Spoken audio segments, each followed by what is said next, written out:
Práctica número 5, corrosión de metales. Al terminar esta práctica, lo que vamos a poder visualizar es la oxidación de distintos metales que van a ser sometidos a distintas sustancias. Se va a determinar la cantidad de óxido formado y además vamos a poder observar los granos y límites de grano de algunos metales. Como una pequeña introducción, al someter un metal a un proceso de calentamiento adecuado, los átomos que se encuentran situados en las fronteras de grano tienden a moverse hacia el centro de la curvatura de dicha frontera y se reacomodan siguiendo la orientación del grano más próximo a ellos. Como resultado de esto, los granos pequeños desaparecen formando granos mayores y se obtiene un material con mayor tamaño de grano y una disminución de las fronteras del grano y la desaparición de las zonas de tensión del metal. Si un metal se calienta a temperaturas mayores de 200 grados centígrados, sin llegar a su temperatura de fusión, el metal sufre una oxidación. La velocidad de oxidación depende del metal y del tipo de óxido producido, además de la temperatura alcanzada. A bajas temperaturas, menores a 600 grados centígrados, la ganancia de peso por la oxidación producida generalmente es pequeña, pero si la temperatura sobrepasa los 700 grados, la ganancia de peso puede ser evidente.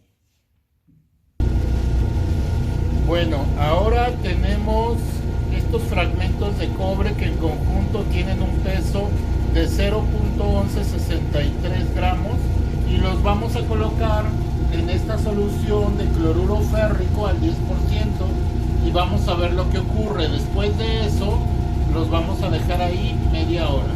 Entonces colocamos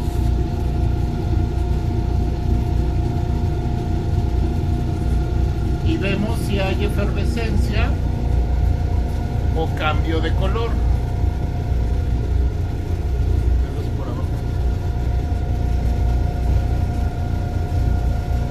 Efervescencia no hay y parece que sí hay desgaste porque inmediatamente se ve un polvillo negro en el fondo. Así lo vamos a dejar durante 30 minutos.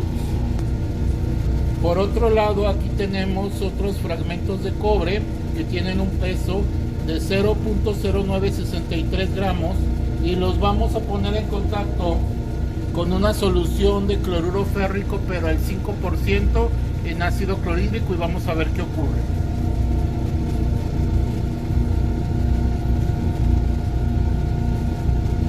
Nuevamente vemos cambia el color y vemos como un polvito por encima.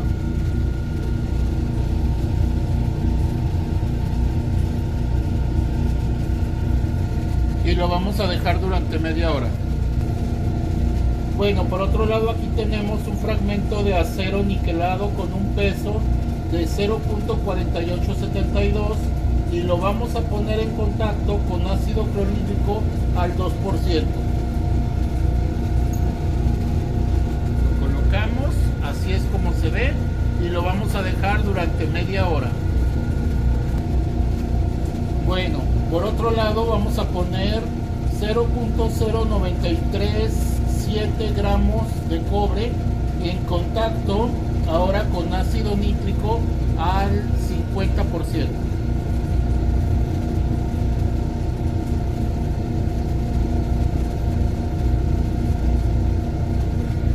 Y así es como se ve al inicio.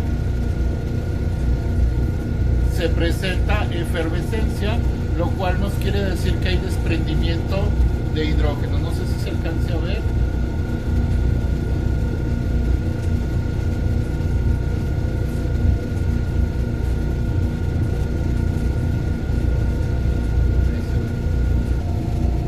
Y por último tenemos un clavo que tiene un peso de 0.1973 gramos y lo vamos a poner en contacto con ácido nítrico al 2% en etanol.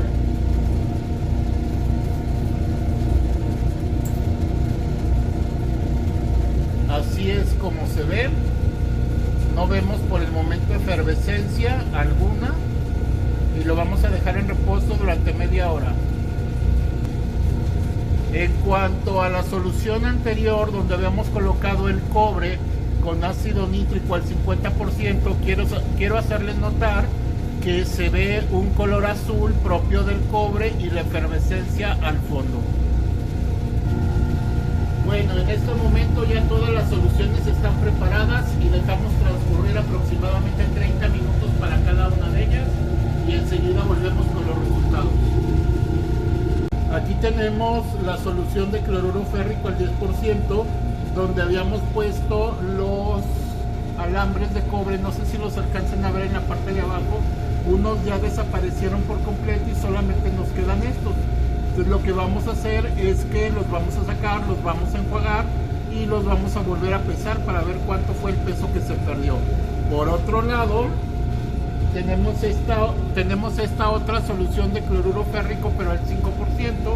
Ahí también se ve que hubo desgaste en el alambre de cobre. También vamos a sacarlos, lavarlos y volverlos a pesar. La solución de ácido clorhídrico al 2% con lo que es el acero niquelado sigue efervesciendo. Eso quiere decir que sigue habiendo corrosión. También lo vamos a separar de la solución, lo vamos a lavar y lo vamos a pesar.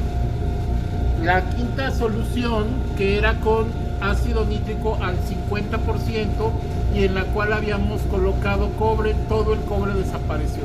Entonces aquí se puede dar por hecho que hubo un 100% de corrosión.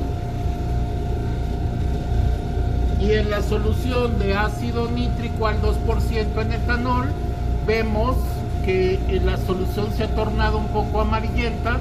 De eso podemos nosotros decir que posiblemente el clavo sufrió corrosión, pero habrá que ver con respecto al peso el porcentaje que ha perdido. Aquí tenemos la comparación de lo que pusimos en contacto con el cloruro férrico con respecto a un alambre que no ha sufrido corrosión. Vemos que se encuentra opaco, oscuro, en cambio este conserva su brillo, su color natural. Aquí podemos nosotros asumir que este ha sufrido una corrosión y vamos a checarlo con la diferencia de pesos. Para este, su peso inicial era de 0.1163 y termina en un peso de 0.1035. Aquí tenemos los alambres de cobre que pusimos en contacto con cloruro férrico al 5%. Se ven puntos oscuros, se ve que se ha oscurecido el metal. Y acá tenemos la comparación con metal que no ha sufrido de corrosión, el cual está brillante, metálico, de color rojo. Para este, el cobre tenía un peso de 0.0963 y nos queda en un peso de 0.0862.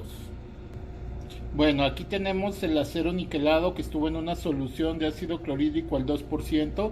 Se ve cómo ha perdido su brillo, se ha oscurecido, se le formó como una especie de cubierta negra.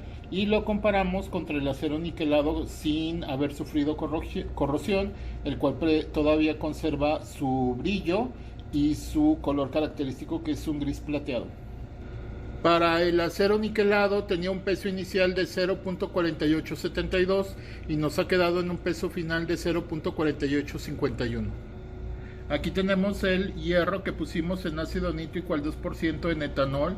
Se ve que ha obscurecido su color, se ve que ha sufrido corrosión, y de este lado tenemos el comparativo con un clavo que está así nuevo, por así decirlo, y que no ha sufrido una corrosión aparente. Ahorita vamos a determinar su peso.